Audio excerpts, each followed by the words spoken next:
तो आप सभी साथियों को मेरा नमस्कार और आज के इस सेशन में बहुत स्वागत करता हूं, अभिनंदन करता हूं। आशा करता हूं कि आप सभी शानदार होंगे और बेहतरीन तरीके से अपने प्रमोशन एग्जाम की तैयारी कर रहे होंगे। तो आज का सेशन उन साथियों के लिए काफ़ी मददगार साबित होगा जो आने वाले प्रमोशन एग्जाम में भाग ले रहे हैं। सत्यम झा जी नमस्कार। आप लोग मुझसे कुछ बात करनी हो तो चैट बॉक्स का इस्तेमाल कर लीजिएगा, तो सेशन बड़ा स्मूथ तरीके से जाएगा। और जो साथी जो सेशन के अंत में कुछ कहना चाहेंगे तो वो वीडियो ऑन करके कह सकते हैं। तो आज के सेशन में जो मुख्य बातें होंगी ट्रेंडिंग टॉपिक पे, क्योंकि प्रमोशन एग्जाम क्रैक करने के लिए एक महत्वपूर्ण जो घटक है, कंपोनेंट है कि ट्रेंडिंग टॉपिक का आपको पता चल जाए, ताकि आपको तैयारी करने में जो है मदद हो सके और आप उनके कंटेंट इकट्ठा करके आप तैयारी कर सकें और सही प्रश्नों के जो उत्तर हैं सही समय में सही जवाब दे सकें।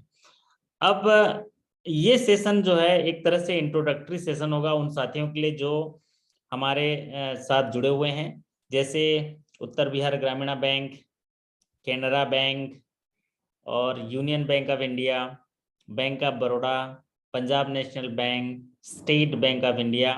तो ये कमिंग एग्जाम है जो अभी साथियों के जो है आने वाले हैं। तो उन सभी साथियों के लिए ये ट्रेंडिंग टॉपिक होंगे। तो कुछ स्ट्रेटजी पे भी साझा करेंगे किस तरह से हमको तैयारी करनी चाहिए। तो ये ट्रेंडिंग टॉपिक इसलिए इम्पोर्टेंट है क्योंकि आईबीपीएस जब एग्जाम कंडक्ट करता है तो आईबीपीएस क्या करता है कि कुछ क्वेश्चन उन्होंने सेलेक्ट करने होते हैं, पहले से ही क्वेश्चन सेलेक्ट किए रहते हैं।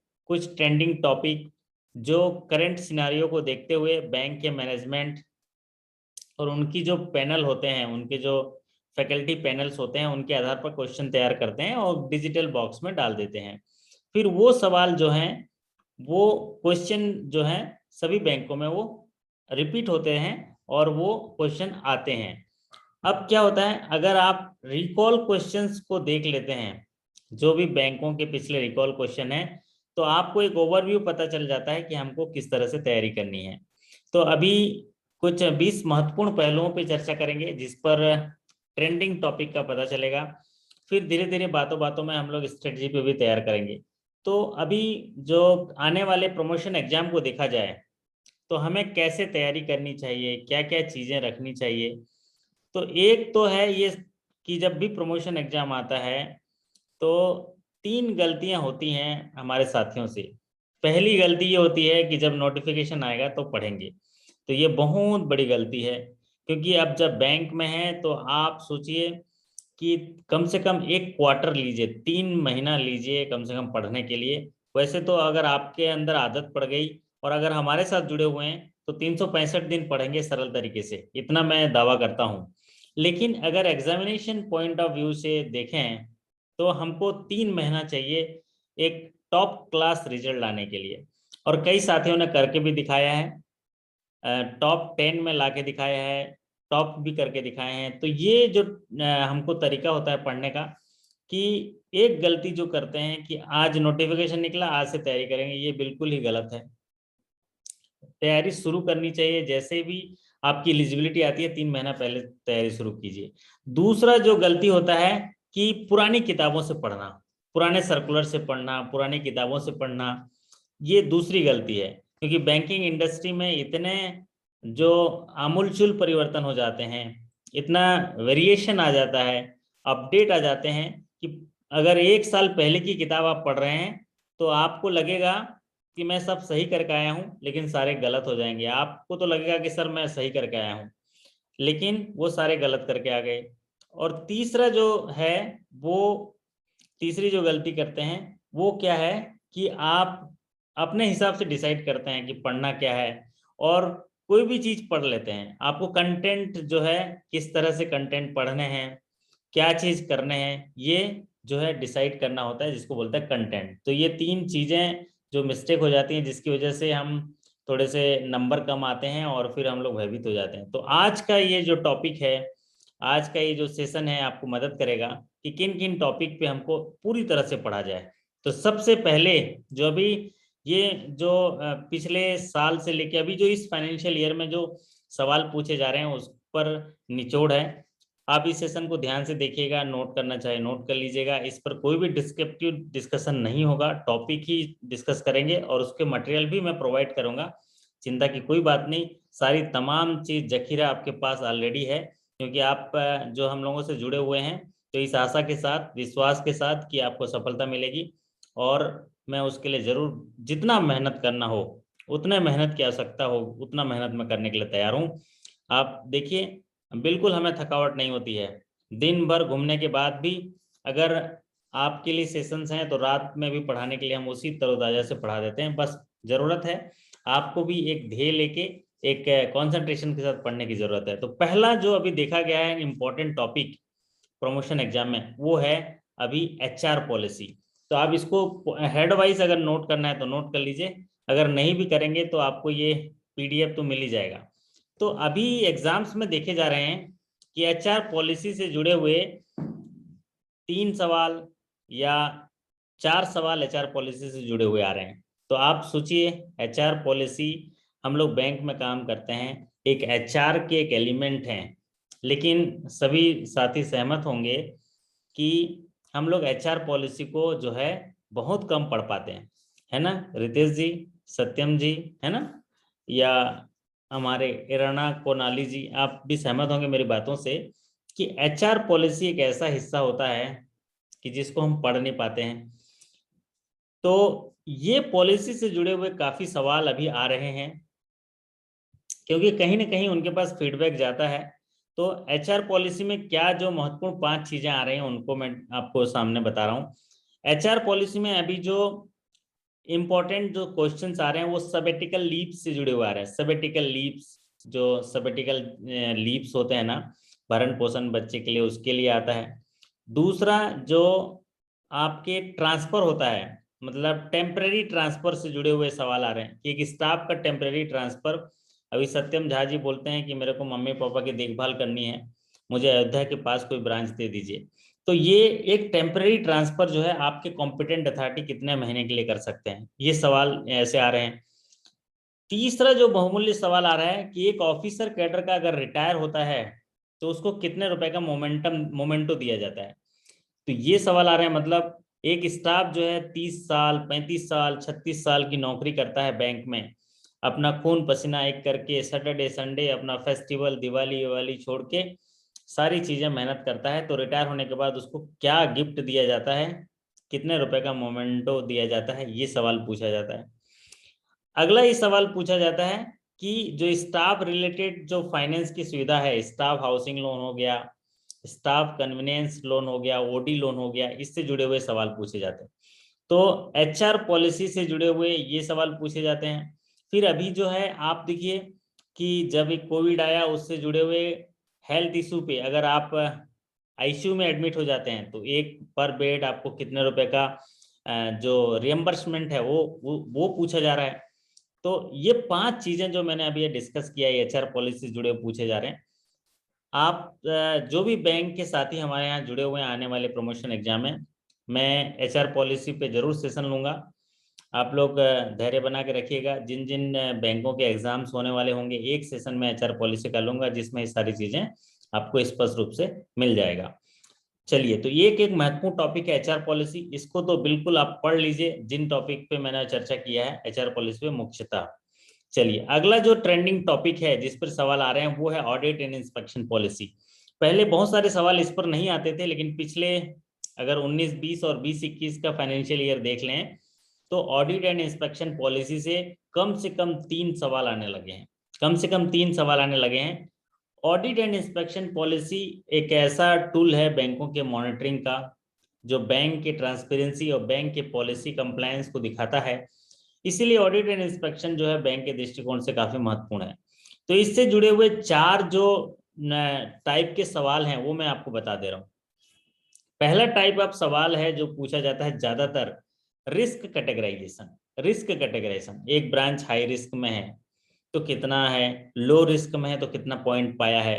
क्योंकि हर ऑडिट में बैंकों को, ब्रांचों को जो है मार्क स्कोर दिया जाता है, नंबर दिए जाते हैं कि कितने नंबर पाएंगे। तो उस नंबर के आधार पर उस ब्रांच के रिस्क कैटेगराइजेशन होता है। तो प्राय देखा गया है 60 से ज्यादा है तो वो मतलब मीडियम रिस्क, हाई रिस्क ऐसे डिसाइड किए जाते हैं। तो हर बैंक के पॉलिसी के हिसाब से अलग अलग होता है।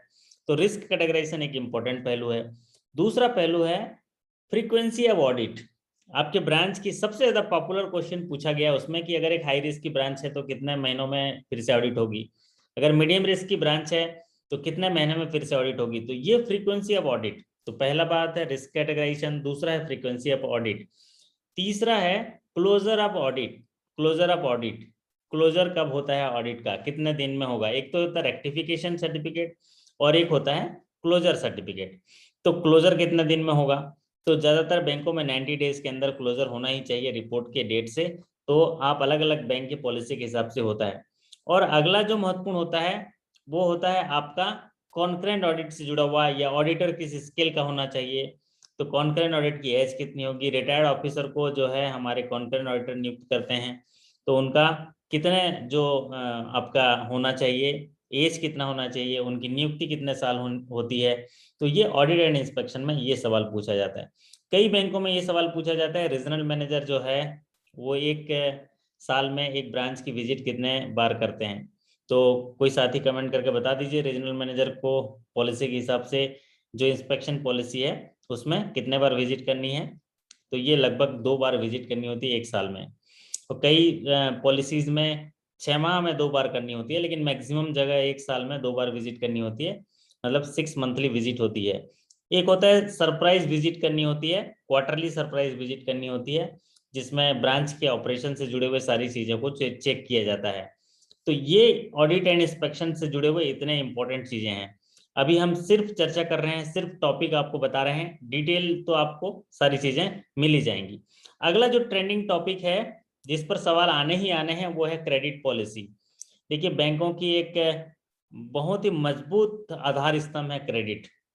क्रेडिट, और ये क्रेडिट एक ऐसा पार्ट है जो आपके फंड डिप्लॉयमेंट और बैंक की प्रॉफिटेबिलिटी पूरा पूरा असर करता है, पूरा डिपेंड रहता है। तो क्रेडिट की पॉलिसी क्या है, आपके क्रेडिट के डेलीगेशन पावर क्या है, ब्रांच मैनेजर स्केल टू कितने रुपए का लोन कर सकता है, रीजनल मैनेजर जो कमेटी होते हैं वो कितने का करेगा, फिर आपके जोनल मैनेजर कमेटी कितने रुपए का लोन करेंगे।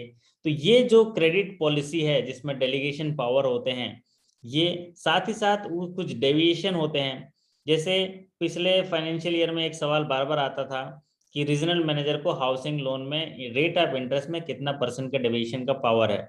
तो आप अपने पॉलिसी वगैरह में देख लीजिएगा, जो आरआरबीज वगैरह में तो 0.50% का डेविएशन है, लेकिन नेशनलाइज बैंकों में रीजनल मैनेजर को इसमें कोई पावर नहीं था, जोनल मैनेजर को 0.50% है। ठीक उसी तरह बैंक गारंटी के प्रोसेसिंग चार्ज में उसमें कितना डेविएशन है। तो क्रेडिट पॉलिसी से जुड़े हुए सवाल जो हैं ये आते हैं, जिसमें लैंडिंग पावर्स होते हैं, कमिटी अप्रोच होता है, फिर उसके बाद आपके जो कुछ रिस्ट्रिक्शंस या कुछ डेविएशंस होते हैं उसके बारे में। तो डिटेल क्रेडिट पॉलिसी तो मैं बताऊंगा ही बताऊंगा और उसमें मुख्य चीजें बताऊंगा, लेकिन ये आप नोट कर लीजिए credit policy important trending topic है। चलिए अगला जो महत्वपूर्ण है, ये सबसे ज्यादा ट्रेंडिंग टॉपिक है कस्टमर सर्विस पॉलिसी, क्योंकि कस्टमर बैंक के एक आधारभूत स्तंभ है और इससे जुड़े हुए तमाम चीजों को कस्टमर सर्विस कमेटी को रिजर्व बैंक के द्वारा बहुत ही महत्वपूर्ण जो आधार माना गया है। इसीलिए इसके इम्पोर्टेंस को देखते हुए आईबीपीएस के एग्जाम में, आपके प्रमोशन एग्जाम में इनको जरूर शामिल किया जाता है। अब आप देखिए कस्टमर सर्विस पॉलिसी में क्या है, चेक कलेक्शन इशू है कि अगर एक कस्टमर चेक कलेक्शन किया तो कैसे कैसे कलेक्ट होने चाहिए, और अगर नहीं कलेक्ट हुआ तो क्या पेनल्टी है, ये बात पूछी जाती है। फिर आप डेथ क्लेम सर्टिफिकेट जो डेथ क्लेम जो डिस्पोजल कितने दिन में किया जाता है। फिर आपका ये बीसीएसबीआई आ जाता है कस्टमर सर्विस में। फिर आ जाता है आपका बैंकिंग ओम्बुड्समैन आ जाते हैं, आरटीआई आ जाता है, कंज्यूमर प्रोटेक्शन एक्ट आ जाता है। तो ये तमाम चीजें जो है कस्टमर सर्विस पॉलिसी में आ जाता है। कस्टमर सर्विस कमेटीज आ जाते हैं जिनमें क्वार्टरली मीटिंग होती है आपकी ग्राहक सेवा समिति की। तो कस्टमर सर्विस कमेटी पॉलिसीज पे जो सवाल पूछे जाते हैं ये ट्रेंडिंग टॉपिक है, इंपॉर्टेंट टॉपिक है। अगला जो इंपॉर्टेंट टॉपिक है वो है आरबीआई पॉलिसी।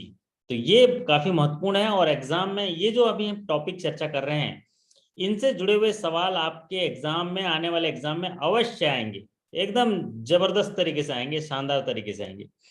हर एग्जाम में ये अपना स्थान सुनिश्चित किए हैं। ये सारे जो हैं रिजर्व कैटेगरी है, मतलब इनको अपना सीट रिजर्व करके रखे हैं क्वेश्चन में, उन्हीं पे चर्चा कर रहे हैं। रिजर्व जो RBI policy, monetary policy, CRR कितना है, एसएलआर कितना है, रेपो रेट कितना है, रिवर्स रेपो रेट क्या है, एमएसएफ रेट क्या है, और बैंक रेट क्या है, और इनमें मॉनेटरी पॉलिसी से जुड़ा हुआ सवाल, ये तमाम चीजें जो हैं आपको ध्यान देने की जरूरत है, इसको पढ़ने की जरूरत है, इस टॉपिक को करने की जरूरत है। तो आरबीआई पॉलिसी ये इंपॉर्टेंट है। आरबीआई में कोई भी नया फेरबदल हुआ है अभी मॉनेटरी पॉलिसी में, उसको ध्यान देने की जरूरत है। अभी तक ज्यादातर देखा जाए तो सीआरआर पूछा जा रहा है, एसएलआर पूछा जा रहा है, और रेपो रेट वगैरह पूछे जा रहे हैं। परसेंटेज भी पूछे जाते हैं, डेफिनेशन भी पूछे जाते हैं। चलिए अब बात करते हैं अगले ट्रेंडिंग टॉपिक की। अगले ट्रेंडिंग टॉपिक है ये टाइप्स ऑफ अकाउंट। तो ये टाइप्स ऑफ अकाउंट एक ऐसा ट्रेंडिंग टॉपिक है जिससे जुड़ा हुआ सवाल जरूर आता है। टाइप्स ऑफ अकाउंट में क्या सवाल, ज्यादातर ज्वाइंट अकाउंट से जुड़े हुए सवाल आ रहे हैं अभी। ज्वाइंट अकाउंट, अगर either and survivor joint account है, और कोई फिक्स डिपॉजिट है, अगर आइदर की मृत्यु हो जाती है तो मैच्योरिटी के बाद पैसा किसको मिलेगा। तो इस तरह के सवाल टाइप्स ऑफ अकाउंट में आते हैं। फिर आपके सेविंग अकाउंट हैं, basic saving bank deposit accounts हैं, करंट अकाउंट्स हैं, रिकरिंग अकाउंट्स हैं। टाइप्स ऑफ अकाउंट में जो कुछ फॉरेन ट्रांजेक्शन अकाउंट हैं, वॉस्ट्रो, नॉस्ट्रो, लोरो अकाउंट हैं, तो इनसे जुड़े हुए सवाल जो हैं टाइप्स ऑफ अकाउंट में आएंगे। कंपनी के अकाउंट हैं, ट्रस्ट के अकाउंट हैं, लेकिन ज्यादातर जो अभी हैं ज्वाइंट अकाउंट के सवाल पूछे जा रहे हैं, और स्मॉल अकाउंट के सवाल पूछे जा रहे हैं, बेसिक सेविंग बैंक डिपॉजिट।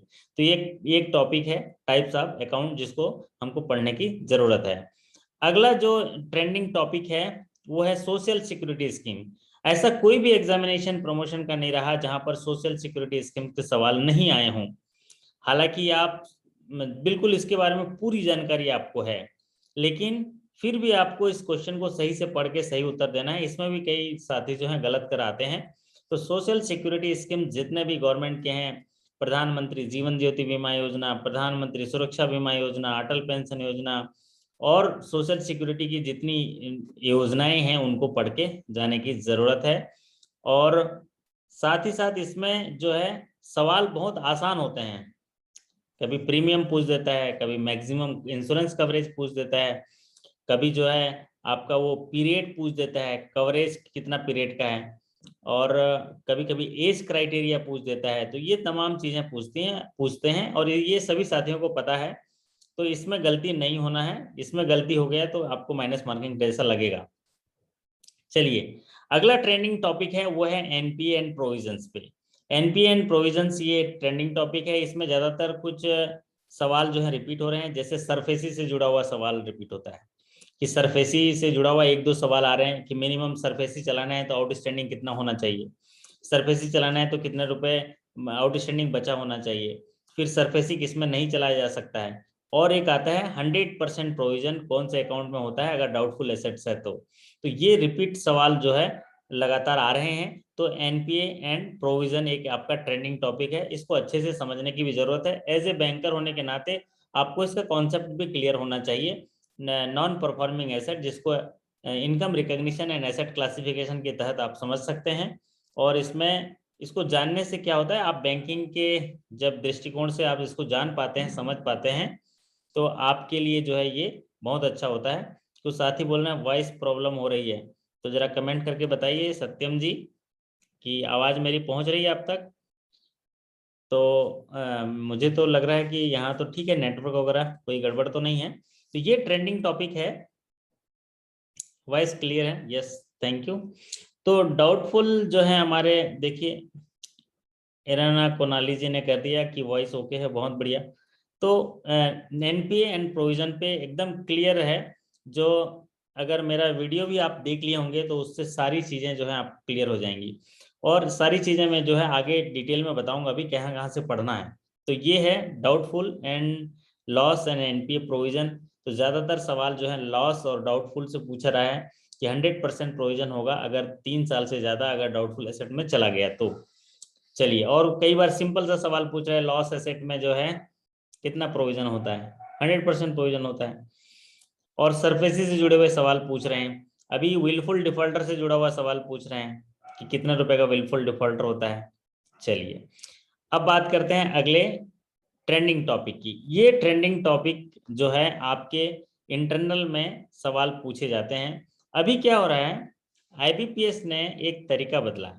पहले क्या होता था कि अगर 100 क्वेश्चन है तो 80% क्वेश्चन जो है जनरल बैंकिंग का उठा के दे देता था, जिसको यूनिवर्सल बैंकिंग बोलते हैं। जैसे नॉमिनेशन से जुड़ा हुआ, माइनर से जुड़ा हुआ, ये जनरल बैंकिंग कहलाते हैं।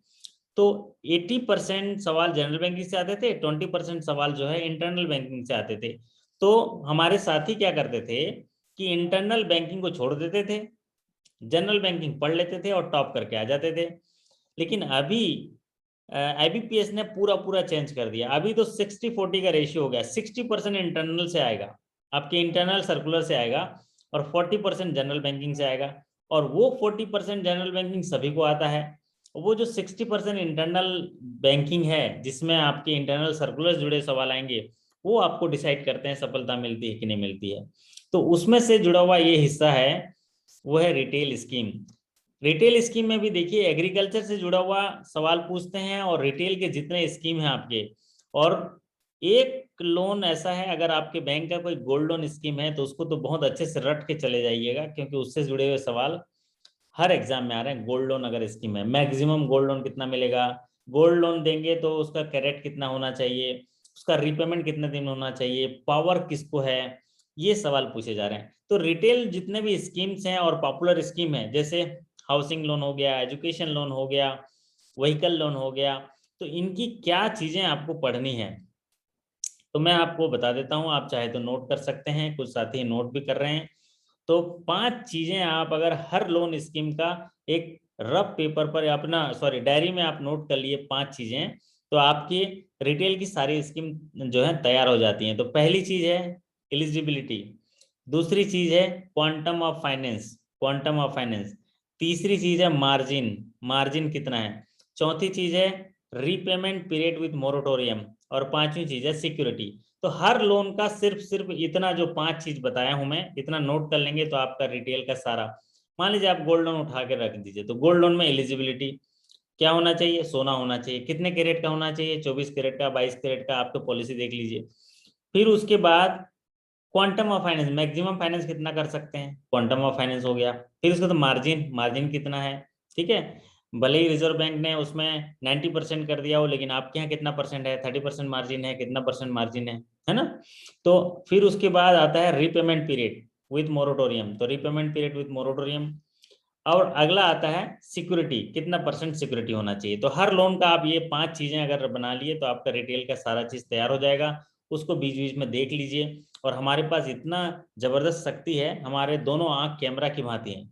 दोनों आंख जो है ना, कैमरे की तरह click click click click photo खींचते रहते हैं। और वो फोटो खींच के हमारे जो स्टोरेज है, हमारा जो जीबी है ना, हमारा हार्ड डिस्क, उसमें कैप्चर करते रहते हैं। तो आप उनको देख, किसी चीज को बार बार देखेंगे ना, वो चीज याद हो जाती है ना। तो आप अगर कोई चीज याद नहीं हो रही है ना, तो उसको दोबारा देख लीजिए, दोबारा देख लीजिए। आप देख लीजिएगा 3-4 बार देख के जो है आप उसको जो है आप बिल्कुल याद हो जाएगा। चलिए, अगला ट्रेंडिंग टॉपिक जो है हम लेते हैं, वो है केवाईसी। तो नो यूर कस्टमर जो गाइडलाइन है, वो आपके लिए बहुत ही इंपॉर्टेंट है प्रमोशन एग्जाम के दृष्टिकोण से, क्योंकि इससे जुड़े हुए सवाल जरूर आते हैं और अवश्य आते हैं। तो इनमें क्या है, ज्यादातर इनके कंपोनेंट ऑफ केवाईसी क्या है, रिस्क क्लासिफिकेशन किस तरह से होता है, ऑफिशियली वैलिड डॉक्यूमेंट क्या है, फिर एड्रेस, एड्रेस वगैरह जो चेंज करते हैं, वो एड्रेस चेंज जो है कितने कितने दिनों में होता है, अगर परमानेंट मूव हुआ तो।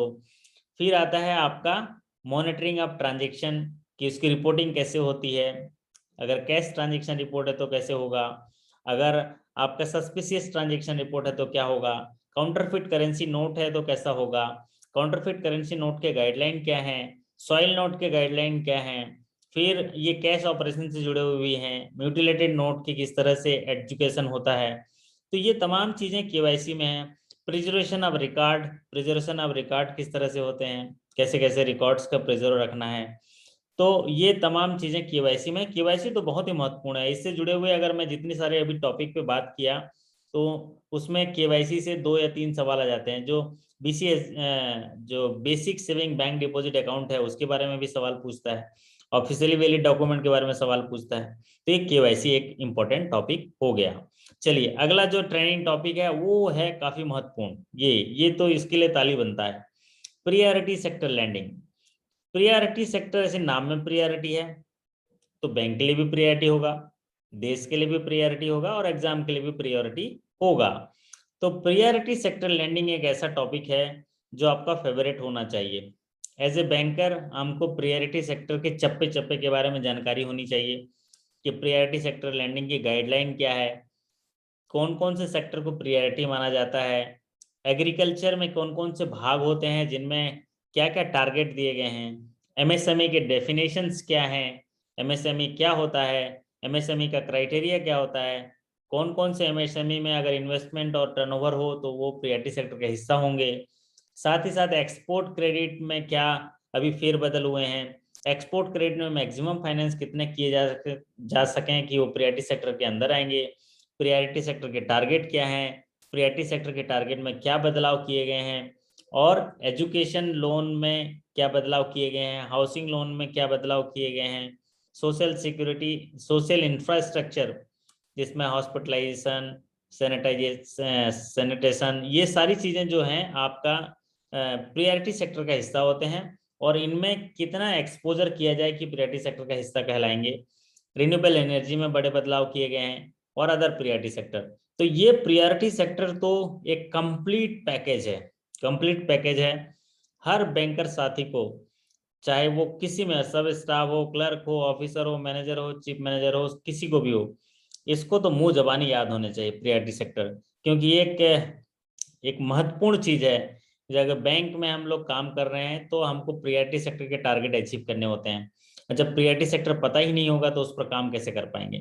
और एग्जाम में तो इसको जो है सवाल आने ही आने, 4 सवाल 5 सवाल भी आ सकते हैं। चलिए, daily one trending topic, please take class from Monday to Saturday. सभी जो भी ट्रेंडिंग टॉपिक पे चर्चा कर रहे हैं सभी आपके लॉगिन सेक्शन में इनके वेल डिजाइन और शॉर्ट वीडियो मैंने बना बना के आपके लॉगिन सेक्शन में अपलोड कर चुका हूं। और जो भी मैं आपसे लाइव सेशंस में बात करता हूं, अपडेशन वगैरह पे बात करता हूं, बाकी आपको डिटेल वीडियो जो है आपके लॉगिन सेक्शन में सभी में अपलोडेड है। चलिए अब बात करते हैं अगले जो टॉपिक है वो है ड्राइंग पावर कैलकुलेशन। तो ड्राइंग पावर कैलकुलेशन किसी भी जो एक फर्म है उसका ड्राइंग पावर कैलकुलेशन किस तरह से करना है, उसमें एक सवाल जरूर आता है। एक फर्म का सैंक्शन लिमिट 5 लाख है, उसमें सिक्योरिटी 8 लाख है, 25% का मार्जिन है, तो ड्राइंग पावर बताइए। कमेंट करके बता दीजिए, मैंने सवाल पढ़ दिया। तो इसको कैसे निकालते हैं, ड्राइंग पावर क्या होता है, क्योंकि पिछले अगर 2 साल देखेंगे 19-20, 20-21, है ना, और अभी 21-22, सभी में ड्राइंग पावर कैलकुलेशन के लिए सवाल आ रहा है। उसी सवाल को थोड़ा सा चेंज कर देता है और सवाल पूछता है। तो ये एक ट्रेंडिंग टॉपिक है, एक सवाल इससे आते हैं। अगला जो ट्रेंडिंग टॉपिक है वो है डिजिटल बैंकिंग। तो डिजिटल बैंकिंग में एक बड़ा सा परिवर्तन आया है। पूरा इंडिया डिजिटल जो होने जा रहा है, डिजिटल इंडिया, फिर कैशलेस इकोनॉमी, डिजिटल बैंकिंग। तो आपके जितने भी इंफॉर्मेशन टेक्नोलॉजी के टूल्स हैं, उसको पढ़ने की जरूरत है। अभी आपने देखा होगा पिछले 15 दिनों में त्रिपुरा ग्रामीण बैंक का एग्जाम हुआ था, उनमें से 4 सवाल जो है इंफॉर्मेशन टेक्नोलॉजी पॉलिसी से सवाल आया था। तो सोचिए कितना इंपॉर्टेंट है। वो भी ऐसी चीजों पे आया था कि जैसे इंटरनेट बैंकिंग है उसमें पासवर्ड कब रिसेट होता है, मोबाइल बैंकिंग का जो मैक्सिमम पर डे ट्रांजेक्शन कितना पावर है। तो इस तरह के सवाल पूछे गए थे और साथियों ने बोले कि सर हमारे यहाँ वो इंटरनेट बैंकिंग है नहीं, फिर भी पूछा गया। वो इसलिए पूछा गया क्योंकि वहां पर पॉलिसी में आपका ये इंफॉर्मेशन टेक्नोलॉजी पॉलिसी में वो था। तो वो पॉलिसी गया IBPS के पास, उन्होंने वहां से सवाल कर दिया क्योंकि डिजिटल बैंकिंग, कैशलेस इकोनॉमी ये इंपॉर्टेंट है। तो ये डिजिटल बैंकिंग से जुड़े हुए, इसमें आपके जितने भी डिजिटल ट्रांजेक्शन्स होते हैं उनके मोड होते हैं, उनमें जो उनकी लिमिट, ट्रांजेक्शन लिमिट जो है याद रखने की जरूरत है। और इसमें कुछ एब्रीवेशन भी आते हैं। तो डिजिटल, ज्यादातर एब्रीवेशन जो होते हैं डिजिटल बैंकिंग के होते हैं या इंफॉर्मेशन टेक्नोलॉजी के होते हैं। चलिए अगला जो इम्पोर्टेंट ट्रेंडिंग टॉपिक है वो है गवर्नमेंट स्पॉन्सर स्कीम्स। तो गवर्नमेंट स्पॉन्सर स्कीम जो है ये तो बहुत ही महत्वपूर्ण है भाई। जो हमारे देश की सरकार जिन योजनाओं को स्पॉन्सर करती है, जिनमें कैपिटल सब्सिडी देती है, किसी में इंटरेस्ट सब्सिडी देती है, किसी में गारंटी प्रोवाइड करती है, तो ये सारे गवर्नमेंट स्पॉन्सर स्कीम होते हैं, क्योंकि सरकार एक सुनिश्चित तरीके से बजट रखती है और उस बजट के आधार पर उनके लिए वो बजट प्रावधान करके हितग्राहियों को लाभ पहुंचाने का काम करती है। और ये सारा काम जो है हम लोग बैंक के माध्यम से करते हैं। तो जितने भी गवर्नमेंट स्पॉन्सर स्कीम्स होते हैं उनकी जानकारी अवश्य रखनी है। जैसे कि यहाँ पर एग्जाम्पल के लिए प्रधानमंत्री स्वनिधि योजना, प्रधानमंत्री एम्प्लॉयमेंट जनरेशन योजना, और आपके जो भी स्टैंड अप इंडिया, ये तमाम जो गवर्नमेंट स्पॉन्सर स्कीम्स हैं इनके बारे में कंप्लीट जानकारी, इनमें उनके एलिजिबिलिटी क्राइटेरिया क्या है, उनमें कैपिटल सब्सिडी का क्या है, फिर उनमें जो रीपेमेंट पीरियड क्या है, उनमें क्वांटम ऑफ फाइनेंस क्या है, उनकी जो सिक्योरिटी क्या है, ये तमाम चीजें आपको ध्यान रखने की जरूरत है। चलिए, अगला जो ट्रेनिंग टॉपिक है वो है गवर्नमेंट बिजनेस। गवर्नमेंट बिजनेस, बैंकों को अपने बैंकिंग कामकाज के अलावा गवर्नमेंट बिजनेस करना होता है और उस गवर्नमेंट बिजनेस करने पर कमीशन मिलता है। तो ज़्यादातर इसमें कमीशन के बारे में सवाल पूछा जाता है। तो गवर्नमेंट बिजनेस जो है एक ट्रेंडिंग टॉपिक है और इसको जो है ध्यान देने की ज़रूरत है, और गवर्नमेंट बिजनेस से सवाल जो है आते ही आते हैं। चलिए, अगला जो ट्रेंडिंग टॉपिक है वो है करंट बैंकिंग अपडेट्स। तो करंट बैंकिंग अपडेट से जुड़े हुए सवाल आते हैं, और इसमें हमको करंट बैंकिंग अपडेट्स में क्या देखना है, न्यू बैंकिंग, एक साल के अंदर बैंकिंग में जो जो चेंज हुए हैं। सपोज DICGC क्लेम में चेंज हुआ है, आप देखिए बैंकिंग में जितने भी प्रमोशन एग्जाम में जो भी सवाल आते हैं वो वही सवाल आते हैं जिनमें बदलाव हुआ हो। DICGC कवरेज में चेंज हुआ है, क्लेम में चेंज हुआ है, तो उसके सवाल हर एग्जाम में आते हैं। प्रायोरिटी सेक्टर में चेंज हुआ है तो सवाल आएंगे, एक्सपोर्ट क्रेडिट में चेंज हुआ है तो सवाल आएंगे, RBI की मॉनेटरी पॉलिसी में चेंज हुआ तो सवाल आएंगे। मतलब जो भी बदलाव हुए हैं उनमें सवाल आएंगे।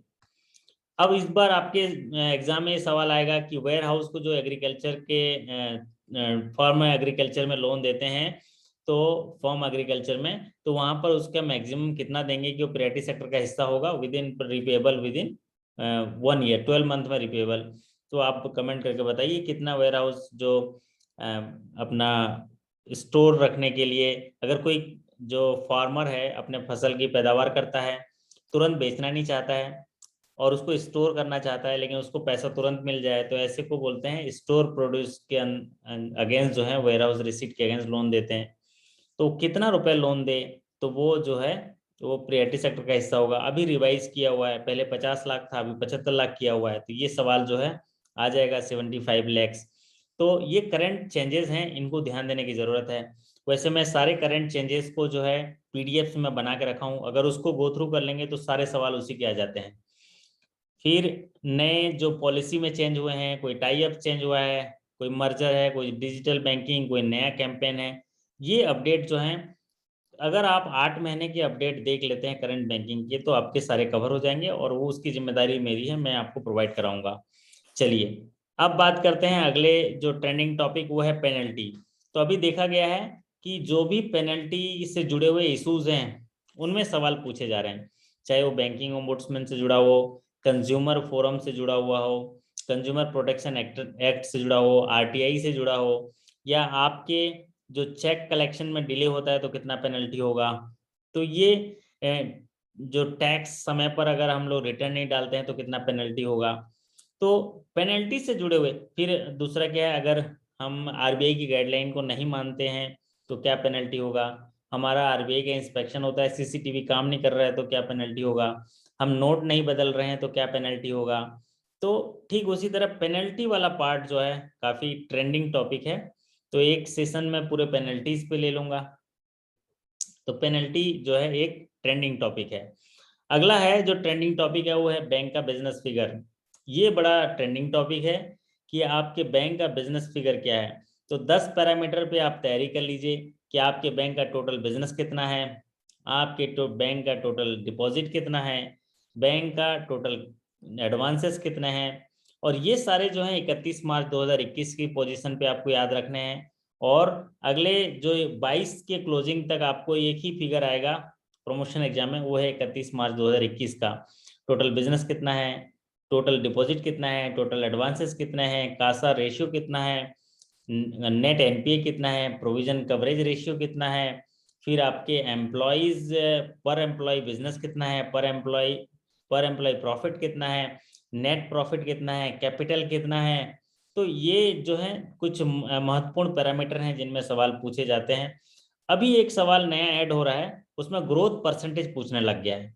अब बताइए, थोड़ा कठिन कर दिया। पहले तो बिजनेस पर पूछता था, अभी क्या पूछने लगा कि ग्रोथ परसेंट कितना है। डिपॉजिट में कैनरा बैंक का ग्रोथ कितना है ये पूछ देगा, डिपॉजिट में उत्तर बिहार ग्रामीण बैंक का ग्रोथ कितना है ये पूछ लेगा।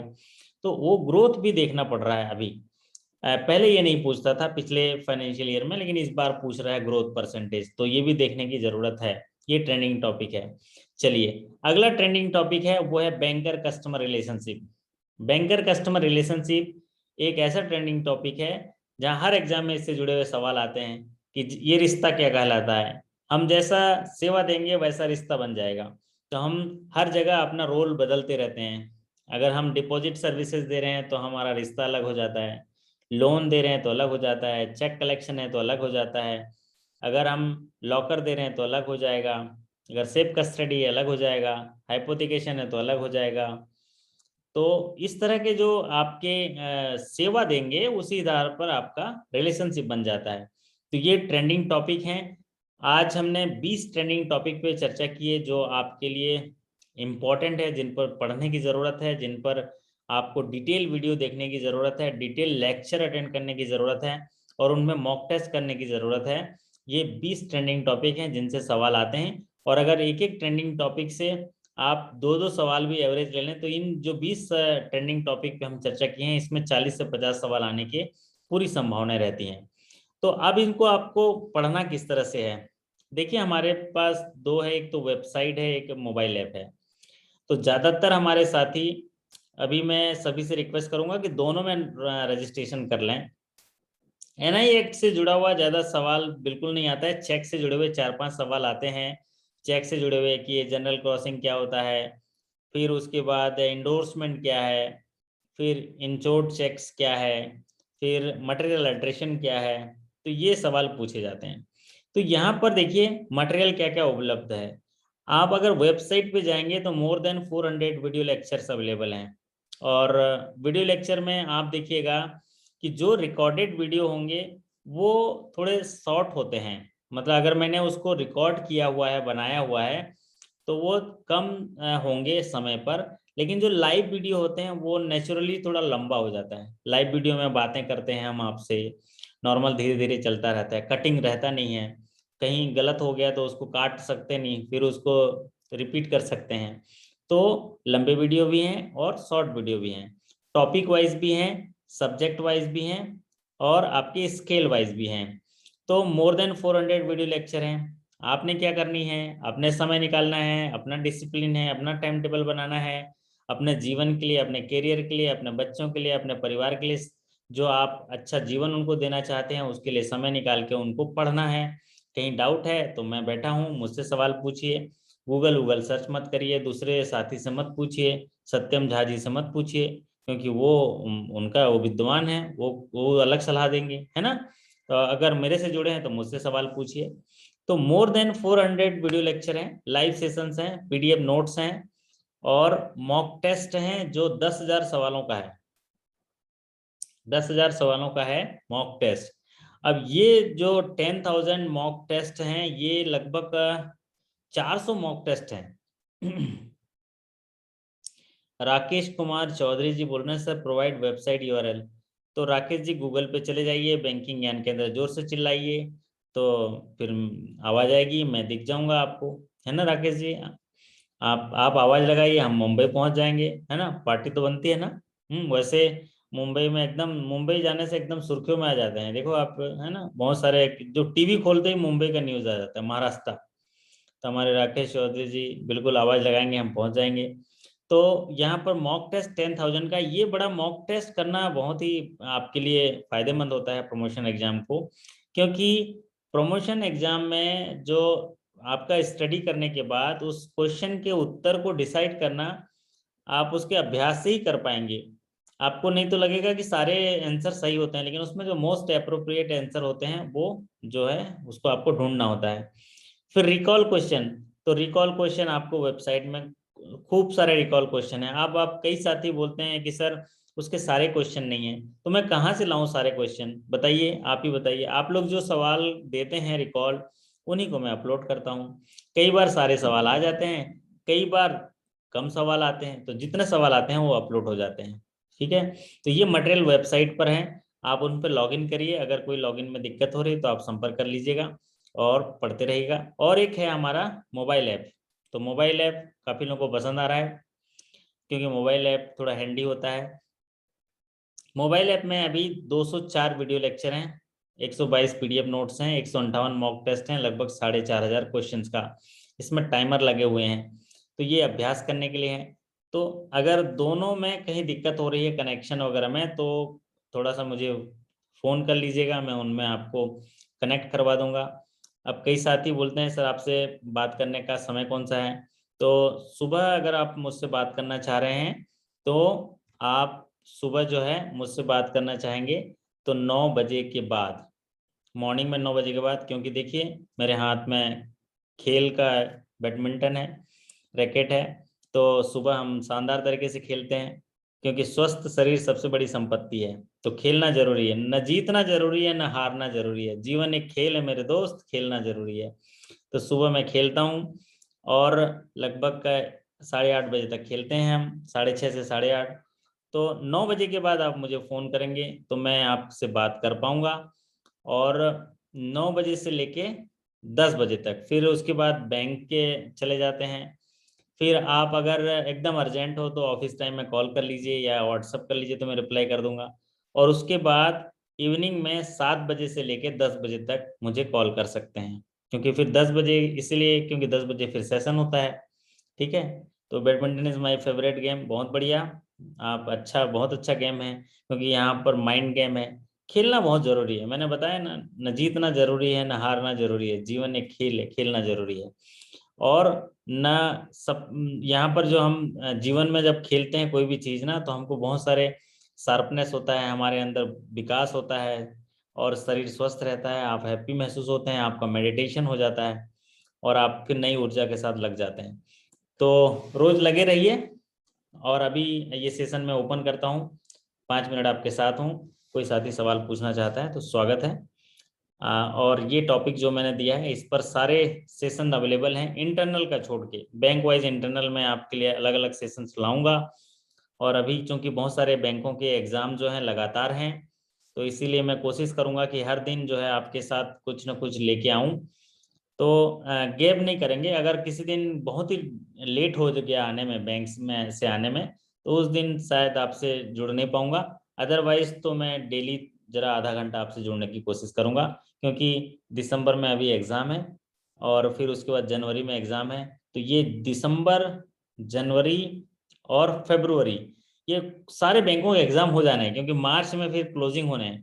तो रिटर्न एग्ज़ाम जो है सभी बैंकों के सिग्नल आ गए हैं, जितने भी बैंक अभी पेंडिंग है, एक दिसंबर में और जनवरी में और फरवरी में ये सारे एग्जाम हो जाएंगे, क्योंकि मार्च में फिर क्लोजिंग की तैयारी होती है और अप्रैल में इंटरव्यू और पोस्टिंग्स होते हैं। तो इसीलिए ये 3 महीना है, जोरदार मेहनत करिए, मैं पूरा मेहनत करने के लिए तैयार हूँ। आपके मन में कोई डाउट हो, कोई बात करनी हो तो आप कर सकते हैं, मंच खुला है। सर करेंट अकाउंट में जो चेंज हुए हैं उसका डिस्कशन कर लीजिए। मैं आज एक वीडियो रिकॉर्ड करना चाह रहा था, लेकिन थोड़ा लंच में हम लोग थोड़ा बाहर चले गए थे एक जगह, नहीं तो इसलिए समय नहीं मिला। ये करूँगा, एक वीडियो लेक्चर आएगा कि करंट अकाउंट के जो नए गाइडलाइन आए हैं उस पर वीडियो बन जाएगा। यस नीलाद्री जी।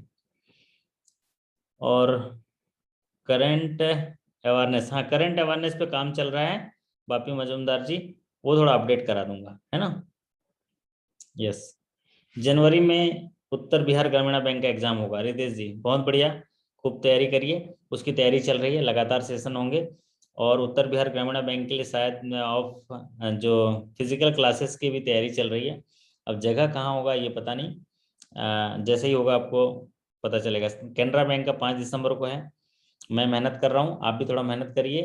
कैनरा बैंक के लिए और सेशंस आएंगे अभी, उनके सारे एचआर पॉलिसी, इंटरनल पॉलिसी के लिए सवाल आएंगे, अभी सेशंस आएंगे उनके लिए जी।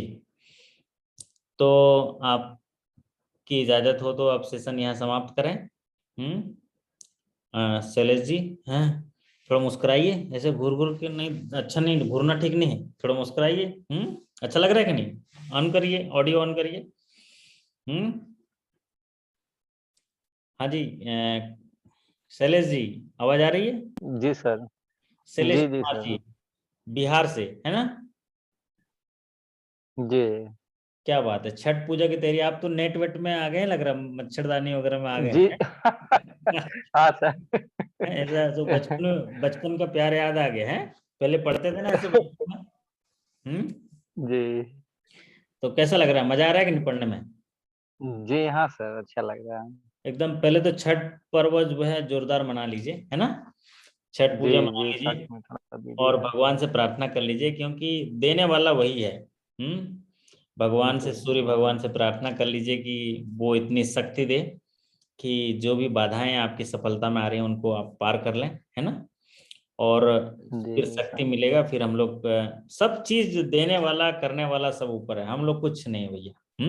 हम खाली बोलते हैं कि मैं सत्यम, मैं वो, मैं सब कर लूंगा, कोई सत्यम वत्यम कुछ नहीं, कोई नहीं, सब कौन है? ऊपर वाला, जो देगा वही जी है हाँ। ना? क्यों सत्यम भाई, ठीक है ना? कैसे हो, नींद आ रही है? हम्म शैलेश जी बढ़िया तैयारी करिए, ये हमारे एक साथी देखो सो के उठ गए हैं। हाँ जी, हाँ जी, मोहम्मद फिरदौस जी सर। आलम जी, हैं जी, मोहम्मद फिरदौस आलम जी, एक नींद हो गया ना? Good evening sir. Good evening, good evening जी, कैसे हैं? बस बढ़िया है सर सर। एकदम बहुत बढ़िया। अब चेंज कर आप कैसे दीजिए। हैं सर? मैं शानदार हूँ, जबरदस्त हूँ, बेहतरीन हूँ, टॉप ऑफ द वर्ल्ड हूँ। तो मेरे साथ बात करेंगे, मैं पूछूंगा कैसे हूँ तो क्या बोलेंगे, कैसे हैं बताइए, बोल के बताइए जरा। बस बहुत शानदार, जबरदस्त। हाँ, थोड़ा भाव लाइए, भाव लाइए। सर शानदार हूँ सर, बेहतरीन हूँ, जबरदस्त हूँ, टॉप ऑफ द वर्ल्ड हूँ, है ना? तो आप देखिएगा, बहुत अद्भुत शक्ति हमारे अंदर, सकारात्मक विचार का प्रभाव होगा। और आप लोगों से बात करना बड़ा अच्छा लगता है। इरनाला कोनाली जी नमस्कार, बहुत बहुत नमस्कार। आपका माइक्रोफोन ऑन कर लेंगे तो बड़ा बेहतर होगा, आपकी आवाज नहीं आ रही, माइक माइक ऑन कर लीजिए। फर्स्ट टाइम मैं आपसे वीडियो पे बात कर रहा हूँ। क्या बात है, स्वागत है आपका। सभी साथियों को मेरा नमस्कार। बहुत नमस्कार। तो आप जोर तो मैं जोर देखा से। हूँ हर सेशन में बढ़िया पढ़ते हैं, बहुत अच्छा सीखते हैं, तो हाँ मुझे सर, हाँ अच्छा सर। लगता है। और आप जो है सीख रहे हैं और पढ़ रहे हैं, फायदा हो रहा है कुछ आपको? यस सर, फायदा तो हो रहा है। चलिए बहुत बढ़िया, कोई भी अगर आपको फायदा तो हो रहा बात, है। मैं तो अभी एक साल से आपसे जुड़ा हूँ। बहुत बढ़िया। लास्ट ईयर भी मैं पास हो गया था, लेकिन थोड़ा इंटरव्यू में मतलब फाइनल में नहीं हो पाया। कोई बात नहीं सर, मैंने बोला ना, ना जीतना जरूरी है ना हारना जरूरी है, हाँ, हारना खेल जरूरी खेल है, है। खेलना हमारी तो जरूरी है। आप खेल रहे हो ना, कोशिश डेली खेल जारी रहे हो ना? रखनी चाहिए। अभी मैंने एक शानदार सी तस्वीर यस साझा यस किया यस। था आखिरी में, खेलने वाला, है ना? और हर सुबह मैं हाँ एक हो, देखिए कोशिश करता देखिए। हूँ कि एक मेरे मन में जो आता है मैं आपको लिख के भेजता हूँ, शायद व्हाट्सएप वगैरह में जाता होगा आपको, मॉर्निंग थॉट्स करके, है ना? और अगर यस जिन यस साथियों यस को सर, यस। अगर नहीं मिल रहा होगा तो मेरा जो इंस्टाग्राम का लिंक है वो जरा मैं आप लोगों से आग्रह करूंगा कि इंस्टाग्राम को जो है फॉलो कर लीजिएगा। तो मेरी कोशिश रहती है कि मैं खुद भी जैसा रहता हूँ, जैसा मोटिवेट रहता हूँ, दूसरों को भी मोटिवेट करने के लिए कोशिश करता हूँ, क्योंकि आपका जागरूक होना बहुत जरूरी है, आपका ऊर्जा होना बहुत जरूरी है। एक जगह से दूसरी जगह जाने के लिए हमारे अंदर मूवमेंट होना बहुत जरूरी है, एक एनर्जी का होना बहुत जरूरी है ना? इरनाना जी, आपके नाम का यस यस। प्रोनाउंसिएशन, आपका नाम का इंस्पिरेशन मिलता है सर आपसे आपसे बात करके। हाँ, तो आपका नाम का प्रोनाउंसिएशन क्या है? इरन्ना कोनाली जी, सर, इरन्ना कोनाली जी ना? हाँ, इरन्ना कोनाली। इरन्ना यस कोनाली। सर। तो कहाँ के हैं जी कोनाली जी? जी तो that is only the basically मैं सोलापुर से हूँ सर, महाराष्ट्र। वाह, खूब 16 है आपके अंदर, आ गया बहुत, है ना? Yes sir. सब सबसे अच्छा सर, आपका सबसे अच्छा दोपहर वाला लंच रहता है। खाना अच्छा। खाने बैठते हैं तो मैसेज आता है।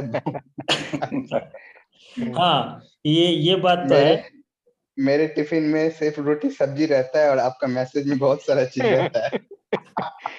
हाँ, क्या है कि यहाँ जिस ऑफिस में हम काम करते हैं वहाँ पर वो मल्टी स्टोरेज ऑफिस है और हेड ऑफिस है, तो वहाँ पर बहुत सारी फैसिलिटीज हैं। घर से आपकी मैडम जो है, प्यारी मैडम, वो भी बहुत सारा खाना देती है। फिर वो टिफिन वाला भी हाँ, बहुत ज्यादा प्यार करता है, वो जो कैंटीन वाला है वो भी ला के देता है, तो अच्छा हाँ। लगता है थोड़ा जो तो मैं मतलब। मैं कितना दिन सोच रहा था ये क्वेश्चन करूं, जो टिफिन आता कहाँ से है और आप लाते कहाँ से हैं? जब आप अच्छा रहते हैं, खुश रहते हैं ना, जब आप हैप्पी रहते हैं ना, तो सारी चीजें हैप्पी होने लग जाती हैं। कुछ बोलने की जरूरत नहीं, मैंने कभी जो है कभी बोला नहीं, लेकिन सारी चीजें मिलती रहती हैं। ये प्रकृति की देन है, एक अद्भुत चीज है। आप इसको महसूस कर पाएंगे आगे आने वाले समय में। सर तो आप सभी को इतना अच्छा ज्ञान दे रहे हैं, तो डेफिनेटली आपको मतलब जो भी आज आपके जीवन में जो भी आप चाहते हैं, डेफिनेटली आपकी वो इच्छाएं पूरी हो जाएंगी। जरूर जरूर पूरी होती हैं। और यस। तमाम साथियों को भी मैं जो है ऐसे जीवन जीने के लिए मैं प्रेरित करता रहता हूँ। और आप देखिए ना सत्यम जी, हम लोग कितना मेहनत करते हैं रात दिन। सुबह 9 बजे आप बैंक घर से निकलते होंगे, कई साथी तो 7, शैलेश, ये जो शैलेश जी हैं अपना बिहार से, वो तो 7 बजे से निकल जाते हैं, कई लोग 8 बजे से निकल जाते हैं, और आने का कोई ठिकाना नहीं। तो किस लिए? अगर ठीक से खा नहीं पाएंगे बढ़िया तरीके से तो हाँ, सही बात। तो कई बार लोग बोलते भी हैं कि आप लोग खाने के लिए आते हो बैंक। हाँ, बोले हम खाने के लिए आते हैं बैंक। खा खूब सारा। तो ऐसा नहीं है कि आप अपने डाइट को भी देख लीजिएगा, क्योंकि आपका शरीर का स्वस्थ होना भी बहुत जरूरी है। आप सेलेक्टिव खाइए, अब अच्छा खाना भी तो खाना जरूरी है ना। यस सर, यस सर, सही है। हाँ, जीवन अद्भुत होना चाहिए, बेहतरीन होना चाहिए। Yes sir, yes. तो 2-3 मिनट और हैं आपके पास, आपके साथ विष्णु सर ठाकुर मैं अभी म्यूट करना चाहूंगा, और कोई साथी हो तो उनको चांस दे जी। दीजिए। विष्णु ठाकुर जी, हाँ जी, ठीक है, सीख रहे हैं, बढ़िया हो रहा है, क्लासेस वगैरह कर रहे हैं कुछ? सर पता नहीं चला नोटिफिकेशन, और अभी मैंने 10:30 पे ज्वाइन किया था। मैंने 10:30 के बाद ही ज्वाइन किया था, मैंने 11 पे ज्वाइन किया था शायद। क्या कर रहे हैं, आज बैंकर होने के नाते हमारे पास समय कहाँ है बताइए, रात ही को समय है अब। है सुबह हाँ उठने के बाद तो आप तो किसी के रहेंगे नहीं, अब तो घर वाले की भी नहीं सुनेंगे। बैंक पहुंचने के बाद हेलो हेलो बोलने से रखो फोन। है ना? तो बैंकिंग इंडस्ट्री एक ऐसा इंडस्ट्री है कि आपके पास रात है, आप अपना घर सजा लीजिए, अपना जीवन बना लीजिए। क्योंकि सुबह आप उठेंगे तो सुबह थोड़ा प्रार्थना करते हैं, खेलेंगे, फिर उसके बाद जो सुबह का भाग दौड़ चालू होगा, आप किसी के नहीं रहते। बैंक जाने के बाद वो कस्टमर जो सामने दिखता है ना, मेरा एनईएफटी कर दो, मेरा आरटीजीएस कर दो, मेरा ये कर दो, मेरा लोन पास करा दो, बस हम, एक डायलॉग होता है ना, हमसे मत पूछो हमें कौन चाहिए, हमें तो सिर्फ लोन चाहिए, जल्दी तो भेजे कोई, है ना? तो रात का समय है, आप निकाल लीजिएगा। आज थोड़ा ज़्यादा देरी हो गया, वैसे भी मैंने बताया आपके पास बहुत सारे वीडियोस मैंने डाल के रखा है, उनमें देखिएगा। मॉक टेस्ट देखा है, मैं आपके साथ हमेशा बने रहूंगा। 10-15 मिनट तो कोशिश करूंगा हर दिन आने के लिए एग्जाम तक, क्योंकि ये 3 महीना हमारे जीवन के लिए बहुत ही क्रुशियल है। अगर ये 3 महीना हम अपने जीवन का 1 घंटा एक्स्ट्रा अपने लिए लगा देते हैं, तो आप सोचो क्या हो सकता है। सैलरी में बढ़ोतरी हो सकती है, और एक अगर ऑफिसर ऑफिसर बनता है तो दस से बड़ा सच पंद्रह क्या। हजार 10 से 15 हजार की ग्रोथ होती है सैलरी में, है ना सत्यम जी? जी 10 से 15 हजार की ग्रोथ होती है। और अगर एक स्केल 1 to स्केल 2 भी देख लीजिए, अगर बेसिक के हिसाब से देखेंगे तो सब यंग जनरेशन है, सबको मिनिमम क्लरिकल से ऑफिसर में जाने में डबल हो जाती है। डबल हो जाती है। तो आप जीवन शैली में बढ़ोतरी होगा, फिर वो टिफिन जो सही बोल रहे हैं टिफिन में बढ़ोतरी होगा, सब में बढ़ोतरी होगा, है ना?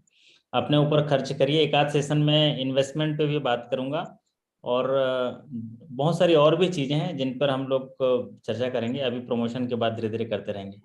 चलिए, 10 बजे में नींद में घंटी बजी, और salary is different thing but position and proudness will come. Yes, salary जो है वो डिफरेंट थिंग है, आपके अंदर एक आत्मा अनुभव, आत्मा आनंद होना बहुत जरूरी है ना? और दूसरा ज्ञान होना बहुत जरूरी है। अगर आपके पास ज्ञान है तो आप चीजों को जो दिन भर हम करते हैं उनमें एक अलग सा विश्वास झलकता है। तो चलिए, अब समय का इशारा हो गया है आपके सुखद जीवन की और आने वाले जो पर्व की बहुत सारी शुभकामनाएं देता हूं। आपके अच्छे कार्य निष्पादन, बेहतरीन जीवन और सफलता और सकुशलता की कामना करते हुए आपसे विदा लेता हूं। फिर मुलाकात करेंगे कल अगले सेशन में। तब तक आपका धन्यवाद, नमस्कार, शुभ रात्रि। Thank you so much.